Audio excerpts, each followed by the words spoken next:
하나님 말씀 여호수아서 1장입니다. 여호수아서 1장 1절에서 4절까지 말씀 교독합니다. 1절 말씀 제가 먼저 빠뜨려 봉독드립니다. 여호와의 종 모세가 죽은 후에 여호와께서 모세의 시종 눈의 아들 여호수아에게 일러 가라사대 내 종 모세가 죽었으니 이제 너는 이 모든 백성으로 더불어 일어나 이 요단을 건너 내가 그들과 이스라엘 자손에게 주는 땅으로 가라.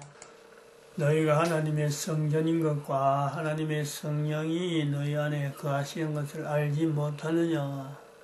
모든 정사와 근세와 능력과 주관하는 자와 이 세상과 오는 세상 일컫는 모든 이름 위에 뛰어나게 하시고 또 만물을 그 발 아래 복종하게 하시고 그를 만물 위에 교회의 머리로 주셨느니라. 교회는 그의 몸이니 만물 안에서 만물을 충만케 하시는 자의 충만이니라.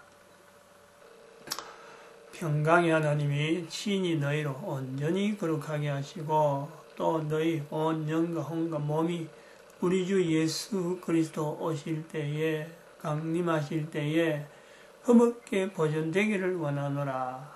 너희를 부르시는 이는 미쁘시니 그가 또한 이루시리라. 2019년 12월 7일입니다. 12월 7일 오늘도 저희 부부가 토요일 서울에 이승만 광장에 가리라 하고 했는데 광화문에 있는 그 동화면세점 앞에 또 모인데요. 이승만 광장은 지금 그 민노총은 지금 현재 정권 문재인 정권의 그 지지 세력입니다. 거기에서 먼저 장악을 한 것 같아요. 아마 연속으로 해가지고 자기들 집회를 계획을 해가지고 선점한 것이 이번 주에도 또 영향을 미쳐갖고 우리가 그 장소를 놓친 것 같아요. 상당히 그 중요한 의미가 있는 이승만 광장을 우리가 놓쳤는데 지금 현재 우리 전국이 그렇습니다.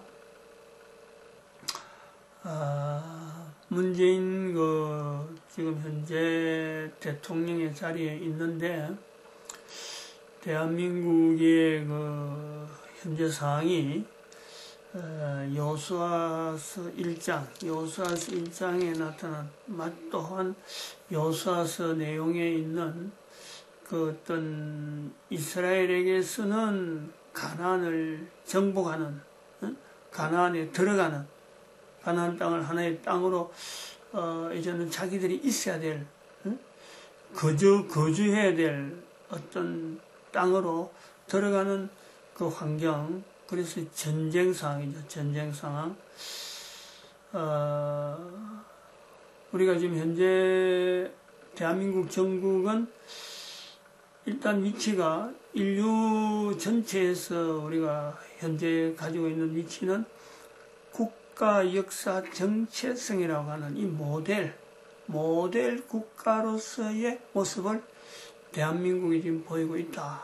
우리 이렇게 봐야 됩니다. 그것이 여호수아서를 비추어서 현재 전국 상황을 우리가 객관적으로 인류 모델로서 국가에서 정체성을 나타내는 인류 모델로서 우리가 적용하는 그리고 하나님이 주시는 하나의 이 비교 상황이란 말이죠. 성경에는 이미 오래전에 기록됐으니까 모든 나라가 이 상황을 성경에 있는 여호수아 상황을 다 봅니다. 근데 이 상황이 실질적으로 각 나라의 국가 역사 정체성으로 어떻게 나타나는가 하는 것은 바로 대한민국 지금 현재 상황을 봐야 돼요. 이제 유튜브가 발달되어 있으니까 이 내용을 대한민국 상황을 알아내는 데는요 어렵지 않아요. 이미 유튜브를 통해서 동영상이나 이 자료들이 지금 현재 예를 들어서 대한민국의 2019년 12월 오늘이 7일이니까 6일까지 6일 상이나 5일 상 이거 보려고 하면요 유튜브에 날짜를 해갖고 보면은 얼마든지 지금 상황이 어떻는지 비교가 됩니다. 그래서 이 비교되는 내용을 성경하고 연결하는 일은 지금 여기서 한다는 거죠. 그러니까 이 인류 모델로서 대한민국이 지금 현재 어떤 위치에 있느냐. 여호수아에서 보면은 제가 오늘 아침에 이제 나타내는 내용은 그렇습니다.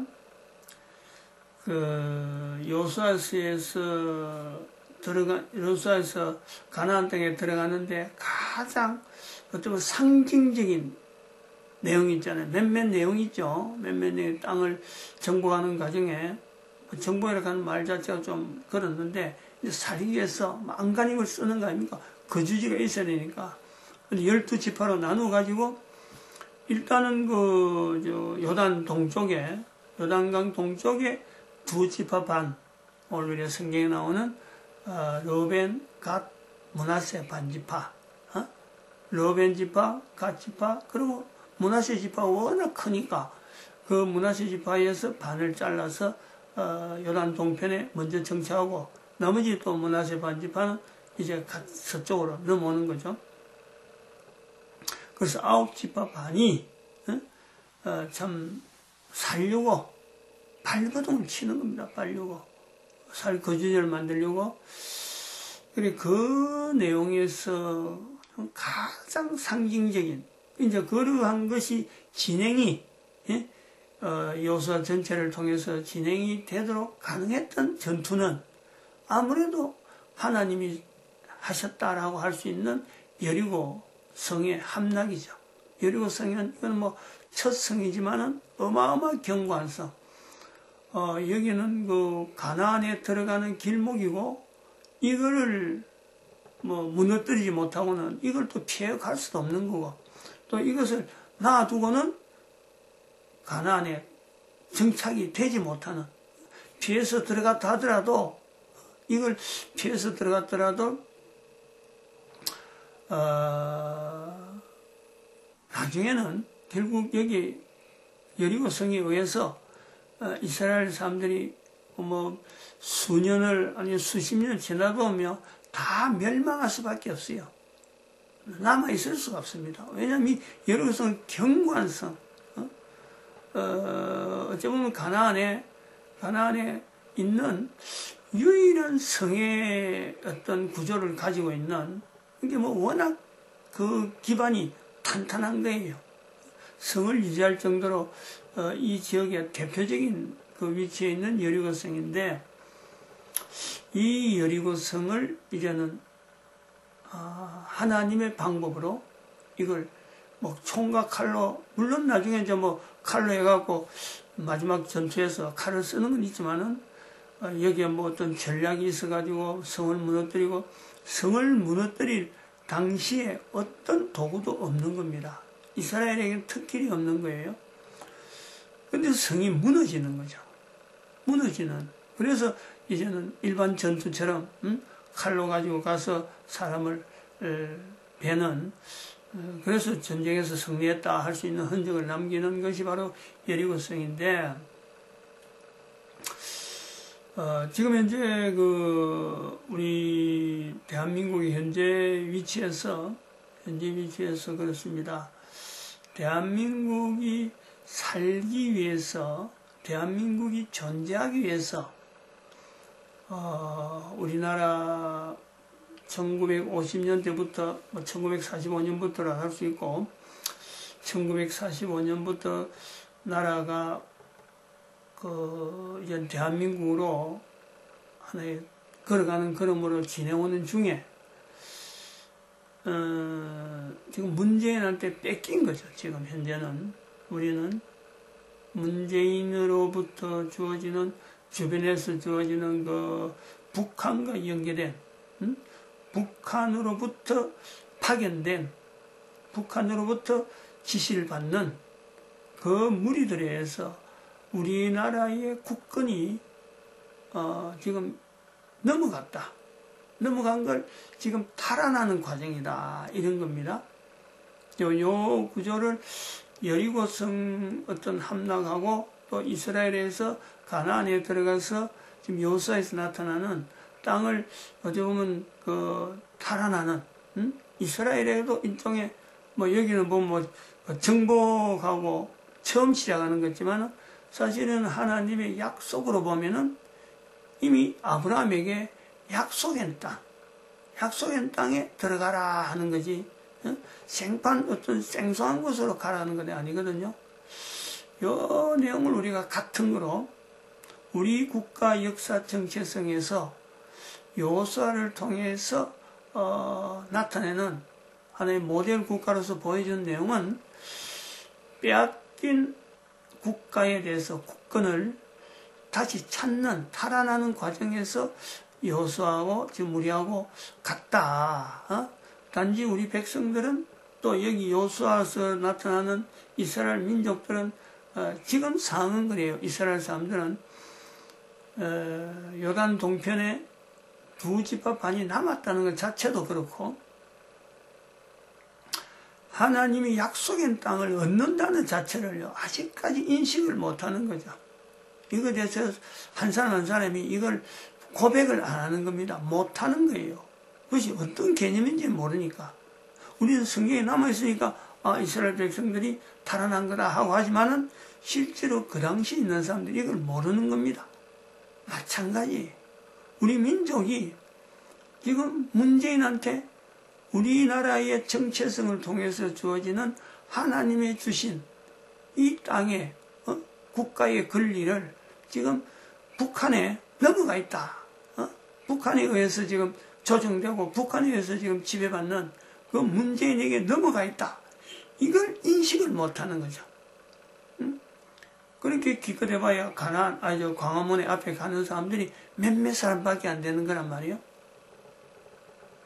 그것도 주로 성경을 읽는 사람들, 지금 나름대로 우리나라 국권이 이승만 대통령으로 그리고 박정희 대통령으로 그리고 박근혜 대통령까지 넘어오는 이 어떤 흐름, 이 분명한 흐름, 바로 박근혜 대통령 다음에 오는 문재인이가 이 일을 지금 현재 저질렀다는 거죠. 국민들이 지금까지 몰랐는데 이제는 국민들이 알기 시작한 때, 그래서 지금 이런 여호수아 1장에서 마치 이제는 우리는 전쟁한다, 그 전쟁하러 들어갈 거다 하고 이제는 요단강을 건널 거다. 이제 마지막 앞으로 3일 후에는 요단강 건넌다 하는 그 상이 지금까지 왔는 거예요. 근데 이제 여리고성의 무너지는 그 과정을 저는 문재인이 퇴진해야 되는, 문재인이 청와대에서 어떻게 나오는가, 요것을 한번 아침에 좀 여호수아에 있는 내용을 가지고 여리고성을 연결하면서 한번 나타내려고 한단 말이죠. 여리고성의 함락이라는 것이 하나님이 주신 그 방법에 의해서 일곱 날을 하루에 한 바퀴씩 여리고성을 돌아라 그러는 겁니다. 그런 거 보면 여리고성이요, 이 어떤 평지 형태의 옛날 성은요, 산성입니다. 산성이라는 산을 뒤로 배경을 해갖고 앞부분만 막아버리는 거예요. 그러니까 뒤에는 산이 있으니까 못 들어오는 거예요. 근데 여리고성은 7바퀴를 돌아라는 말은, 하루에 한 바퀴를 돌아라는 말은 여리고성은 평지가 있어가지고 평지에 아주 굳건하게 세운 성이라. 이것만 다른 말로 하면은 주위에서 어느 누가 침략해와도요, 성에서 다 보이기 때문에 다 막아낼 수 있는 아주 견고한 성이라는 그런 뜻이 됩니다. 그래서 이 성을 한 바퀴 돌아라, 하루에 한 바퀴 돌아라. 근데 7째 날은 7바퀴, 하루에 7바퀴 돌아라는 거예요. 마지막 날은 쉽지 않은 그날이 바로 전투에 임하는 그런 어떤 날로 지금 알려지는, 미리 표현하는 걸로 봅니다.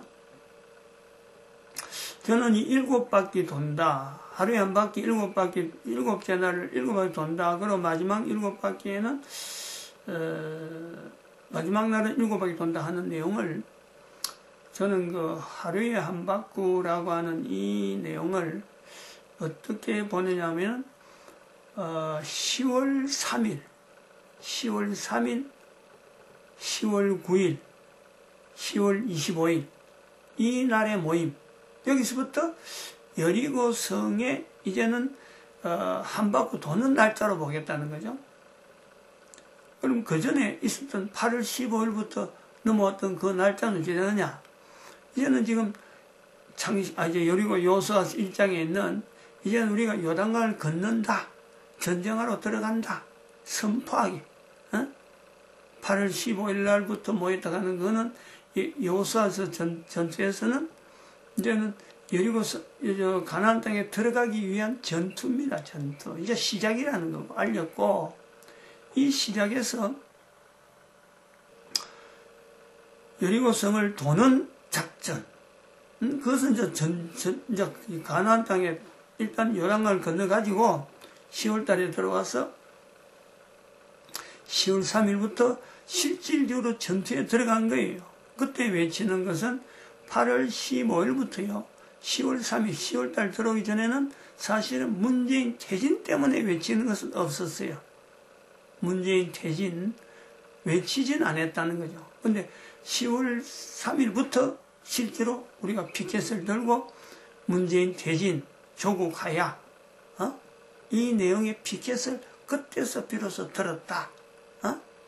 이 내용은 여리고성을 한 바퀴 그냥 잠잠하게 도는, 그리고 여리고성에 들어갔던 가나안 땅에 들어갔던 모든 사람들이 여리고성을 한 바퀴 도는 거죠. 동참하는 거죠. 이 내용을 광화문에 갔던 집결했던, 그때 이제 처음으로 집결했으니까 처음으로 집결하고, 그러고 광화문 청와대 앞에 노숙에서 철야기도 한 사람이죠. 그때부터 철야기도 하는 겁니다. 그때 모여갖고 철야기도 한 팀은 올라가서 청화문 앞에 있고, 청와대 앞에 있고, 광화문에서는 집회를 했죠. 어마어마한 인파가 모인 거죠. 대한민국의 개국 이래로 그런 인파들이 이렇게 자연스럽게 모인 데는, 한꺼번에 모인 때는 없었어요.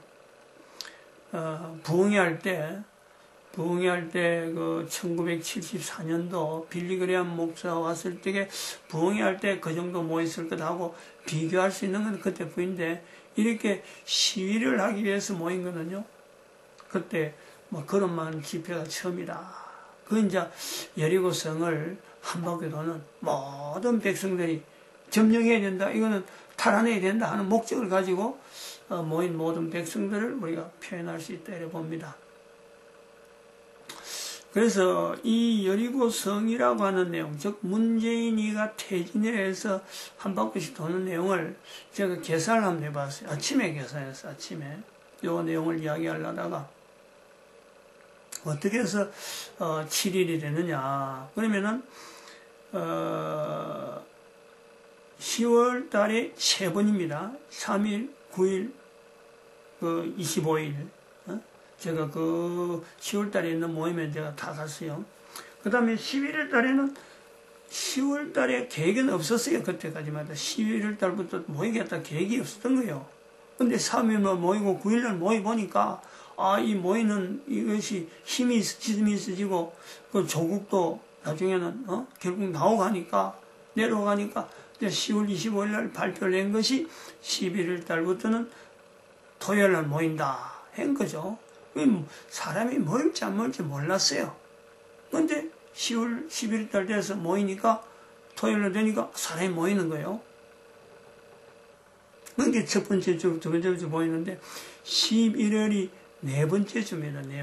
네 번째 토요일이 있어요. 그래서 이제 토요일 날에 보면은 저는 11월 달 들어가면서 토요일 같으면 매주 못 가고 마지막 주 내가 가야 되겠다. 제가 그래 했죠.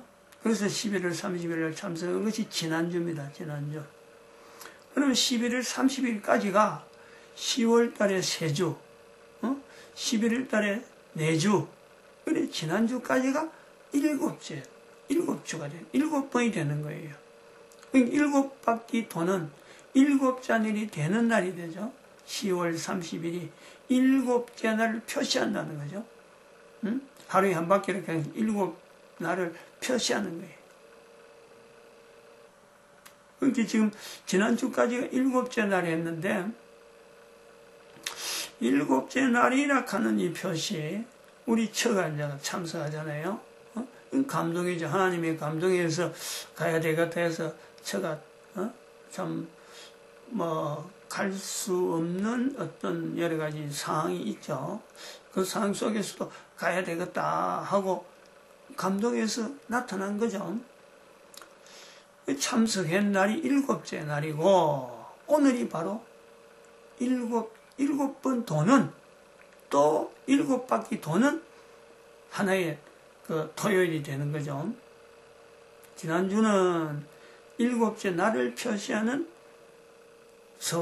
서울에서 집회, 오늘은 해수로 하면 8번째인데 7바퀴를 도는 날입니다. 7바퀴. 7번째 도는 7째 날 7바퀴를 도는 날이 바로 오늘이에요. 저는 그렇게 보려고 해요. 그러면 이제 문재인이가 분명히 지금 큰 어떤 사태가 문재인이가 하야되어지는, 청와대에서 나오는 일이 이제는 이 모임으로 인해서 분명히 여호수아서 나타나는, 여리고성에서 나타나는 그 내용하고 연결되어지는 것은 오늘로서 이제 함락이라 하는 내용이 표시가 될 텐데, 문재인이가 하야를 내려올 수밖에 없는 지금 상황, 이 내용은 어떻게 내려올까? 알지 못합니다. 그런데 이 내용이 내려올 수밖에 없는 상황이 된 내용을 또 하나 생각해 보는 것은, 사실은 문재인이가 대통령 되면서 탄핵이 되든지 어쨌든 간에 자기는 절대 내려갈 수 없는, 자기는 기어코 북한에서 원하는 이 남북이 하나 되는 일에 자기는 분명히 할 수 있다는 시나리오를 분명히 가지고 있었다. 근데 그 가지고 있는 중에 마지막까지 문재인이가 권리를 행사할 수 있는 내용, 지금 다 끊겼는데 행사할 수 있는 내용 중에 하나가, 그리고 그거 하나 가지고 끝까지 분명하게 자기는 합법적으로 남북이 자기 힘으로 통일되어지는 데는 가질 수 있는 힘, 그거는요 바로 계엄령 선포죠. 계엄령 선포. 국회 해산시키고 계엄령 선포해버리면은요 아무것도, 계엄령 선포는 이게 국가적인 국법이니까, 그러니까 계엄령 선포가 되도록 나름대로 지금까지 여러 가지 시나리오를 가지고 접근하고 조국을 갖고 했고, 그 다음에 박근혜를 일단 풀어가지고 여론을 분산시키고, 그래서 전국을 아주 혼란스럽게 만들려고 하고, 그리고 지금 검찰하고도 쪼가지고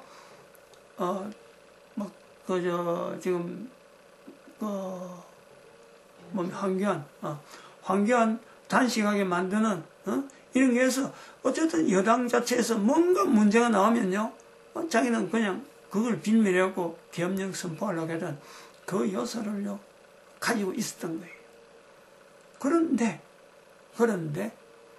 지금은 이제 다 힘은 다 뽑았어요. 지금 문제가 지금 문재인 그 선거 지금 그 개입 때문에 그것을 관계되는 사람들이 지금 줄줄이 범죄자로 등락하고, 그리고 검찰에서 그 포렌식이 지금 현재 죽은 그 검사 이 수사관에 의해서, 감찰관 수사관에 의해서 지금 이제 포렌식이 되면 이제 완전히 끝나는 거예요. 근데 아직까지 놓치지 못한 내용, 가지고 있는 권한이 계엄령 선포입니다. 그건 대통령이 주어진 권한이. 근데 지금 요거 하나 갖고 지금 문재인이가 버티고 있는데, 이걸 쓸 수도 있지만은, 하나님의 놀라운 섭리로 저는 봅니다. 이 권한이 마지막까지 쓸 수 있던 이 권한이요, 못 쓰도록 만들어놨는 거예요. 응? 써도 효력이 없도록 만들어놨단 말이죠. 그게 뭐냐니까, 어제 이제 나오는 이번 지금 전국에서 나오는 내용을 보니까, 근거로 잡고 있는 국회에서 근거로 잡고 있는 민주당이 현재 당대표가, 그 말 끝에 이 말을 쭉 하는 이 멘트 내용에 보니까, 문재인하고 별도로 하겠다. 문재인한테 지금까지 끌려다녔는데, 이 끌려다니던 민주당이, 당대표가, 검찰개혁 이제 좀 확실히 하세요. 청와대 어떤 수사관, 보좌들, 수석들, 그거 다 철저히 조사하세요. 그런 식으로 표현 나왔어요. 그거는 여당이지만은 대통령하고 별도로 하겠다는 뜻이거든. 그럼 이 말은 뭐냐? 국회를 해산해야 계엄령 선포의 효력이 있습니다. 국회 해산 안 하면 국회 힘이 있어갖고 대통령이 아무리 계엄령 선포해도 이 계엄령 자체를, 대통령령을 국회에서 거부할 수 있어요. 그걸 받아들이지 못하는 거야. 그래서 계엄령 선포가, 국회 해산이 나오면서 계엄령 선포가 들어가거든요. 근데 그것이 지금 국회가 멀쩡히 살아있는 동안은 계엄령 선포해봐야 이건 소용이 없어요. 국회가 그것에 방어 역할을 한단 말이에요. 그래서 그것이 하나님이 섭리하시는, 어제까지 그 국회 그 여당 대표가 그 표현을 하더라. 그래서 오늘이 올라가는 것이 여리고성을 점령하는 7번째의 어떤 내용하고 같다. 그러니까 문재인은 금년 안에, 지금 몇 주 안 남았지만, 여기서 이제 더 저항해버리면 국민들이 전체가 가만 안 있죠. 어떤 형태로 올지는 이제는 기대하는 것밖에는 남을 것이 없는 하나님이 하시는 분명한 흔적이, 지금 우리가 보고 있다. 그 성경에 요수아서에 있는 내용을 가지고 여리고성의 어떤 함락과 더불어서 대한민국에 있는 이 국가 역사 정체성의 모델로서 지금 일어나는 이런 상황을 한번 연결해 봤습니다. 이제는 확인하는 것은 앞으로 후대 사람들이 이 동영상을 통해서 비교하는 일만 남았다 이렇게 보고 있습니다. 마칩니다. 기도드립니다. 할렐루야. 함께